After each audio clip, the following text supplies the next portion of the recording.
क्षेत्र से बड़ा कोई क्षेत्र नहीं है। पहले भी कहा जाता था, पुराने लोग कहते थे कि सबसे उत्तम खेती होता है, उसके बाद व्यवसाय होता है, तब चाकरी होता है, नौकरी होता है। ये पुराने लोगों का कहना नहीं जाते थे लोग। और आज भी वही बात है। प्रशिक्षण कार्यक्रम का 9वां दिन है। सारी चीज जो मशरूम के बारे में जानकारी प्रारंभिक जरूरत है, वो सारी चीज बताई गई है आपको। प्रशिक्षण में आप लोग बहुत सक्रिय भागीदारी रही है आप लोगों की। सर कहे तो उनको भी अच्छा लगा। जो RCC में भी ट्रेनिंग होती है तो उससे कम प्रतिभागियों की उपस्थिति उससे कहीं ज़्यादा रही है। शुरू से मैं अलर्ट करता रहा हूँ कि प्रमाण पत्र लेने से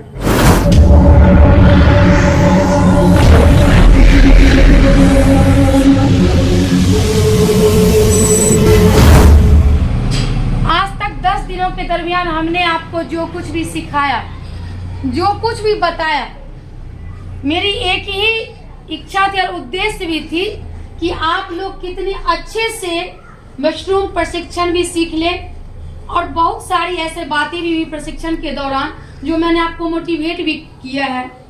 हो सकता है बहुत सारी कहानी सुन के भी आप लोग बहुत कुछ सीखे होंगे, लेकिन मैं ये एक बात जरूर कहना चाहूंगी कि आज तक मैंने बहुत जगह ट्रेनिंग दिया, बहुत जगह।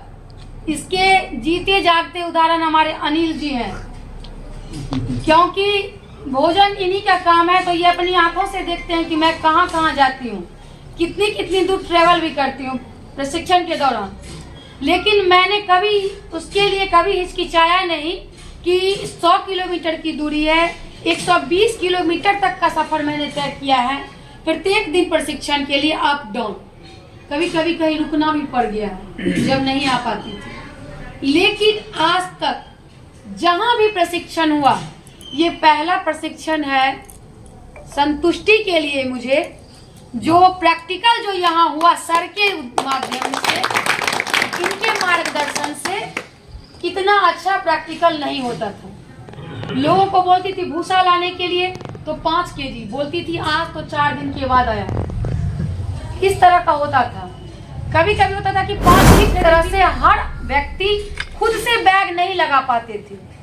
लेकिन यहाँ जो मेरी उद्देश्य थी कि अगर 30 प्रतिभागी हैं या 35 प्रतिभागी हैं तो हर प्रतिभागी एक एक बैग खुद से पैक करे, तो उसमें सर ने मेरा बहुत सारा साथ दिया है और इन्होंने भूसा इकट्ठा करवाया है, जो मैं उसको आसानी से आप लोगों से करवा चुकी हूँ। दूसरी बात मैं ये कहना चाहूंगी, मैं भी ये चाहती हूँ, अब आप लोग क्या चाहते हैं वो नहीं जानती, कि मैं नहीं चाहती कि हमारे बिहार के जो लोग हैं, हमारे बेटे हैं, बहन हैं या भाई हैं, जो भी हैं, बिहार से बाहर मजदूरी करने जाएं, ये हमें पसंद नहीं है।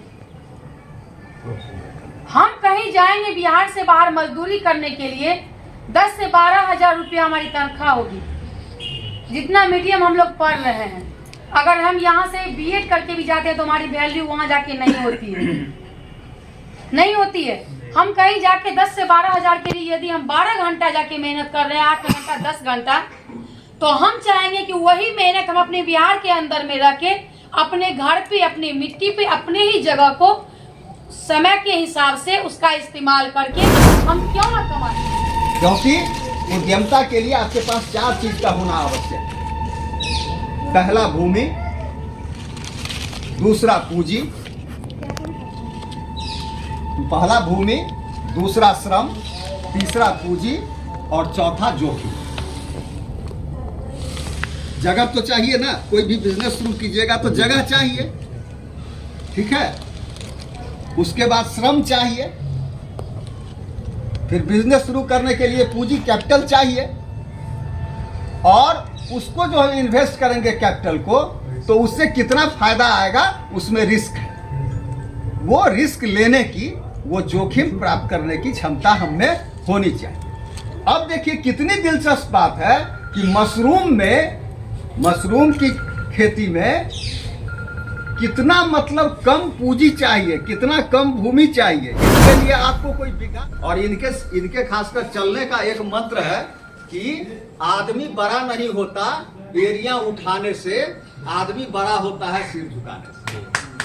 तो इसी मूल मंत्र को हमारे डॉक्टर चौरसिया सर लेकर चलते हैं। आपके सामने है कितने सहज और सरल रूप से रहते हैं, और खासकर जो इनका व्यक्तित्व है वो निश्चित रूप से अनुकरणीय है। आप जिस रूप में भी अनुकरण करना चाहें आप कर सकते हैं इनके व्यक्तित्व का अनुकरण। तो अगर ये भी क्या प्रोफेसर है, इनको क्या दिक्कत है, वाइफ टीचर है, अपने प्रोफेसर है, इनको क्या हम ट्रेनिंग कराएं नहीं कराएं बहुत ज़्यादा मतलब नहीं होना चाहिए। लेकिन इनका भी है कि हमसे अगर मेरा यह जिंदगी मिली है तो ये जिंदगी अपने लिए भी मिली है और समाज के लिए भी मिली है। समाज को हम अपने बुद्धि और विवेक और संसाधन से हम कितना क्या दे सके उसके लिए हमेशा ये तत्पर रहते हैं। और निश्चित रूप से शिक्षा के क्षेत्र में तो जो अपना अखंड दीपक जला ही हुए हैं, सामाजिक क्षेत्र में भी इनका दीपक जलता रहेगा, यह हम लोग की शुभकामना है। बड़ा कोई क्षेत्र नहीं है। पहले भी कहा जाता था, पुराने लोग कहते थे कि सबसे उत्तम खेती होता है, उसके बाद व्यवसाय होता है, तब चाकरी होता है, नौकरी होता है। ये पुराने लोगों का कहना था, नहीं जाते थे लोग। और आज भी वही बात है। आज भी अगर आप बड़े रेंज में आप अगर सोच के देखिए, पूरे भारतीय समाज को देखिए, तो भारतीय समाज में आज सबसे ज्यादा प्रोमिनेंट फिगर कौन है? जो उद्यमी है। आज हम कहते हैं कि नरेंद्र मोदी प्रधानमंत्री हैं, लेकिन अंबानी जैसे इंडस्ट्रियलिस्ट देश को चला रहे हैं। मानते हैं कि नहीं मानते? जो इंडस्ट्रियलिस्ट है वो पॉलिसी बना रहे हैं। तो आप अगर उद्यमिता में स्काई लिमिट है, आप कहां तक जाइएगा उसका कोई लिमिट नहीं। छोटा व्यवसाय से शुरू करके 2 गाय से, एक व्यक्ति ने 2 गाय से अपना बिजनेस शुरू किया। उस 2 गाय से वो क्या किया, 4 गाय लाया, 4 से 12 गाय लाया, और उस 12 गाय के दूध से जब बैंक गया कि हमको आप लोन दीजिए, तो बैंक ने लोन देने से मना कर दिया। लेकिन वह हिम्मत नहीं हारा और उसी दूध से धीरे धीरे वो माइक्रो फाइनेंस शुरू किया, और माइक्रो फाइनेंस शुरू करने के बाद वो बैंक खड़ा कर दिया, और एक साथ 548 ब्रांच के साथ पूरे भारत में उसने बैंक खोला। मिर्जापुर में भी वो बैंक